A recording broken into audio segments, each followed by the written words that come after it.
Saudações, eu sou o Android e nesse vídeo eu vou fazer os animes polêmicos, então a playlist está na descrição, chega de enrolação e vamos lá. Tokidoki Bozoto Russia Go de Dederu Tonari no Alya-san, ou o famoso anime da menina russa.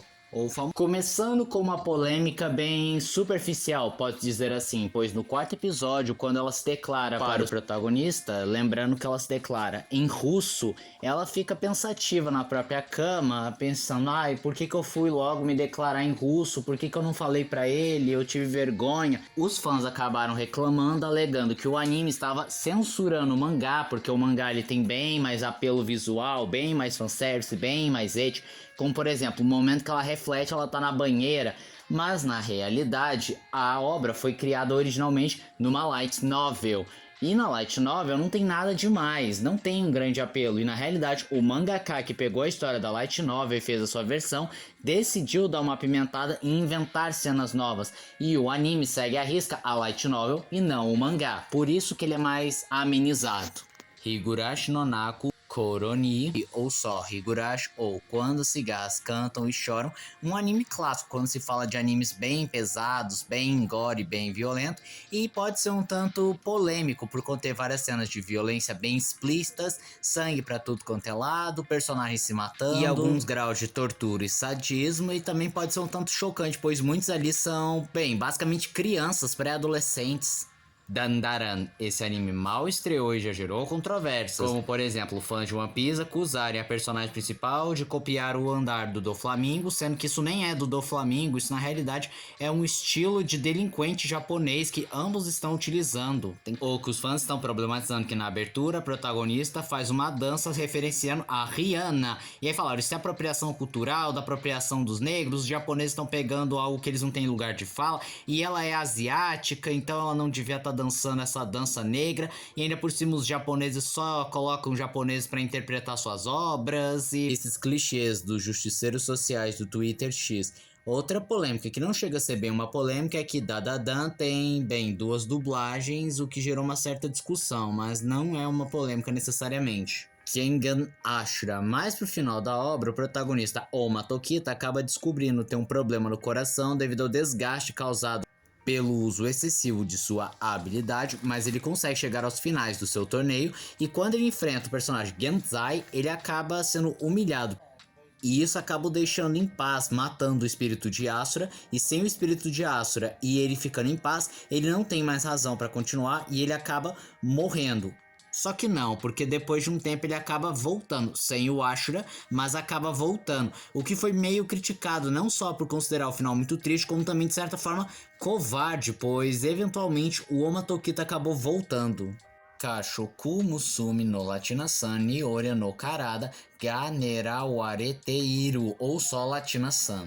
Esse é um mangá de comédia romântica que conta a história de Ito, que acaba salvando uma menina chamada Latina, que é uma brasileira vindo de uma tribo da Amazônia, que ela ia ser, bem, abusada por dois caras da Yakuza, mas aí ele acaba salvando ela e como retribuição, ela diz que vai se casar com ele e vão ter muitos filhos. E esse mangá deu o que falar, ao começar que a personagem é extremamente sexualizada, não só na aparência e na personalidade, na realidade ela não aparenta ter uma personalidade própria, ela apenas tem as coisas diferentes que os brasileiros têm em relação aos japoneses, e que ela mais parece um fetiche. Foi isso que foi criticado, foi considerado um mangá extremamente racista, fetichista, especialmente mulheres latinas que são vistas como símbolos sexuais e que têm um certo grau de promiscuidade e libido elevado. Tsuma Shugakusei Ninaru, numa tradução literal fica "Isso é minha esposa", Irasu, uma estudante do fundamental. Basicamente é a história de uma mulher que após falecer, ela acaba reencarnando como uma menina de 10 anos, e aí então ela tenta convencer os seus familiares de que é ela mesma. Só que o anime gera desconforto e gerou muita controvérsia, já que, bem, o homem já tem 43 anos e ela voltou a ter 10 anos, ou seja, isso provavelmente viraria alguma coisa com pedofilia. Lechi Hikari Club é um anime que conta a história de um grupo de garotos que abre um grupo secreto bem semelhante ao nazismo, com o qual eles têm o objetivo de destruir todos os adultos e permanecer a força, a juventude e a beleza jovem, e para isso eles criam um robô chamado Lixia que permitirá que eles poderão concluir o seu plano.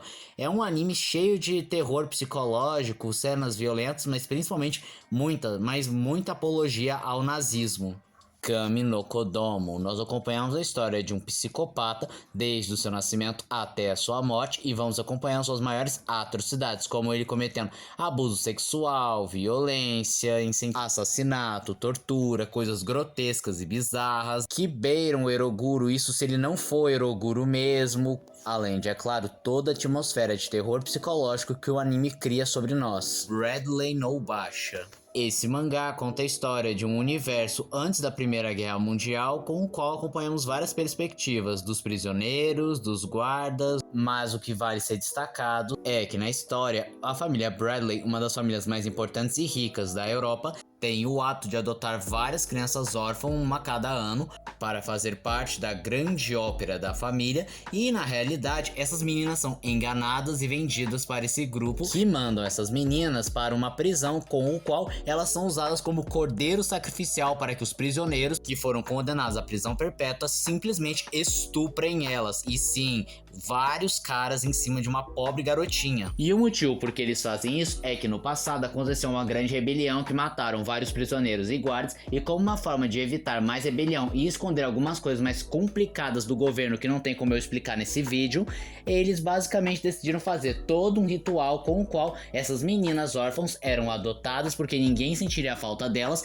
e assim eram usados como cordeiro sacrificial para que vários prisioneiros abusassem das mesmas, e quando satisfeitos eles não iriam provocar nenhuma rebelião. Como puderam notar, a obra aborda a questão do abuso sexual, que inclusive chegava a ser grotesco e beirava o Eroguro, assim como aborda a questão da violência e da morte, da corrupção dos governos. E também tem a questão do abuso de menores de idade, já que a maioria dessas meninas que eram enviadas como cordeiro sacrificial eram menores de idade.